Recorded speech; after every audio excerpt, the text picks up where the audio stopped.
This is a dangerous situation here for El Reno. You folks need to be below ground. Be below ground all of El Reno Airport. Large multi-vortex tornado coming into El Reno right now. It's going to hit the El Reno Airport.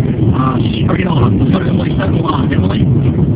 Mike, we have a clear view of this, and it's just eerily familiar that we're once again seeing a very large tornado on the ground. And if you can get a clear shot of our screen, it has multiple vortices. I see the vortices swirling around this tornado. It is a wedge, and seeing these vortices swirl around is very concerning because I think it will grow in size.